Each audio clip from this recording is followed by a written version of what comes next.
Dès qu'on a organisé le premier atelier, celui de Grand Popo, qui avait le même titre, hein, qui était celui de comment trouver des leviers, identifier des leviers d'émancipation pour les femmes rurales en Afrique francophone, à ce moment-là, on savait déjà que le FSM aurait lieu un an plus tard. Donc on a imaginé que il pourrait y avoir une suite, et une suite qui pourrait profiter en tout cas d'apports nouveaux.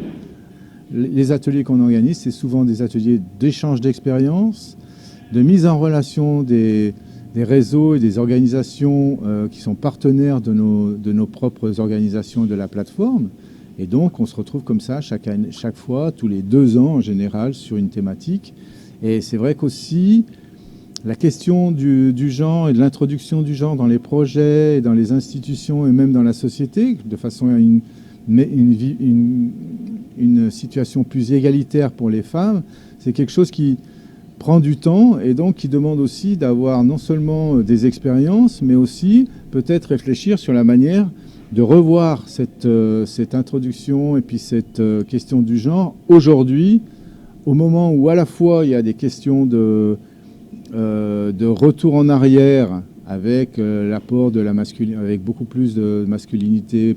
qui est mis en place, et en même temps le fait que les femmes africaines maintenant sont très formées, les femmes sont de plus en plus conscientes, et donc il y a peut-être un deuxième stade à passer, c'est-à-dire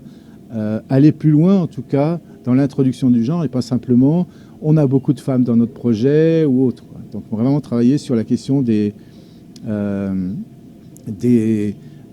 manières, des méthodologies, et puis comment, au jour le jour, et puis à long terme, on introduit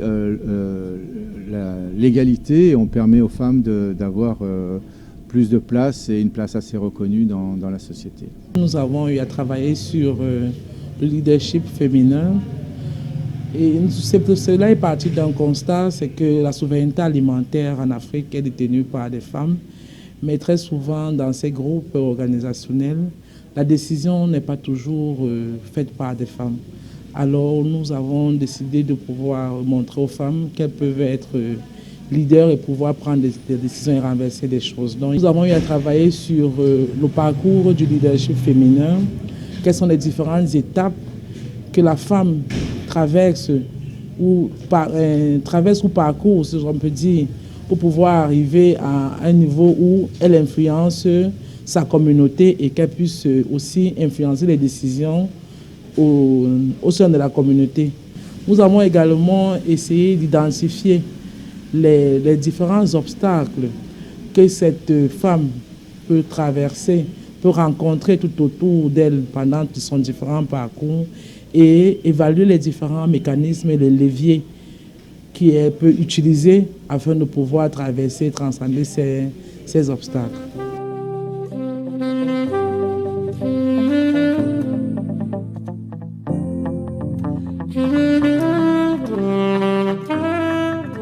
Moi, ce que je peux retenir vraiment, c'est, étant femme, d'avoir confiance en soi, parce que c'est le point de départ de toute chose. Quand tu as confiance en toi, je pense que tu as une ouverture sur tout ce que tu veux entreprendre et autres pour pouvoir t'imposer de façon positive. Je suis coopératrice nationale et j'accompagne une organisation de la société civile, peut-être qui n'arrive pas à mobiliser beaucoup de femmes au sein de l'organisation. Donc je pense que c'est une aubaine pour moi d'apprendre beaucoup de cet atelier et au retour à moi de faire une restitution auprès de ces jeunes que j'encadre, donc une sorte d'aider l'organisation à beaucoup mobiliser plus des femmes, pas dans le sens d'organiser juste des activités, mais à participer dans les prises de décision même leur concernant.